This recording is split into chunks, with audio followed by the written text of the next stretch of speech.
We do lot of multi tasking. ఒకేసారి 3 పనులు, 4 పనులు, 5 పనులు. కానీ దేవుని విషయాలకు వచ్చేసరికి, when it comes to prayer, ప్రార్థన దగ్గరకు వచ్చేసరికి మల్టీ టాస్కింగ్ చేయడానికి వీలే. దేవుని ముందు మోకాళ్ళు వేసి మన నోటికి వచ్చినా, లేకపోతే పరలోక ప్రార్థన, లేకపోతే ఇంకేదో ప్రార్థన నోటితో వల్లిస్తూ మనసులో రకరకాల ఆలోచనలు, మోకాళ్ళ నుంచి లేచిన తర్వాత నెక్స్ట్ ఏం పనులు చేయాలి అనే ప్లానింగ్లు ప్రార్థనా జీవితంలో, మోకాళ్ళ ప్రార్థనలో మనకు ఉండడానికి వీలు లేదు. అట్ ద సేమ్ టైం దేవుని వాక్యాన్ని చదువుతున్నప్పుడు కూడా ఇంకెవరెవరో మనకి గుర్తొచ్చేయడం కదండి. కొన్నిసార్లు వాక్యం చదువుతూ ఉంటే ఇంకెవరో గుర్తొస్తూ ఉంటారు, ఇంకెవరి పాపాలో మనకి గుర్తొచ్చేస్తూ ఉంటాయి. నిజంగా ఈ వాక్యాన్ని బట్టి అయితే పలానా వారు తప్పకుండా దేవుని దృష్టిలో తప్పిదస్తులేనండి. మన కంట్లో ఉన్న దూలాన్ని మనం చూడకుండా ఎదుటివాని కంటిలో నలుసు చాలా బాగా గమనిస్తూ ఉంటాం కదండి.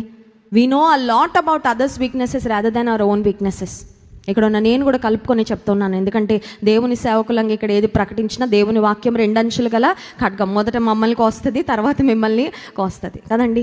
చాలాసార్లు మనకి ఎదుటి వారిలో పొరపాట్లు మనకి బాగా తెలుసు, మనలో పొరపాట్లు చాలాసార్లు మనకి అర్థం కావు. ఎదుటి వారు ఏ ఆజ్ఞలు గైకొనట్లేదు, ఏ విషయంలో తప్పిపోతున్నారు, ఎక్కడ వారు ల్యాకింగ్, ఇంకా ఎక్కడ వారు ఎదగాలి, అవన్నీ మనల్ని అడిగితే అద్భుతంగా ఒక రిపోర్టు, ప్రెజెంటేషన్ కూడా ఇచ్చేస్తాం అవసరమైతే. కానీ మన సంగతి ఏంటి అని ఆలోచించుకుంటే దాని విషయంలో మనకు అంతగా అవగాహన ఉండదు. కానీ దేవుని విషయంలో ఆయన వైపుకు తిరిగినప్పుడు, ఆయనను ప్రేమించేటప్పుడు, ఆయనను ఆరాధించేటప్పుడు, ఆయనను సేవించేటప్పుడు మనఃపూర్వకముగా చేయాలి. విత్ ఆల్ యోర్ హార్ట్ అనే మాట దేవుని వాక్యంలో మనం చూస్తున్నాం.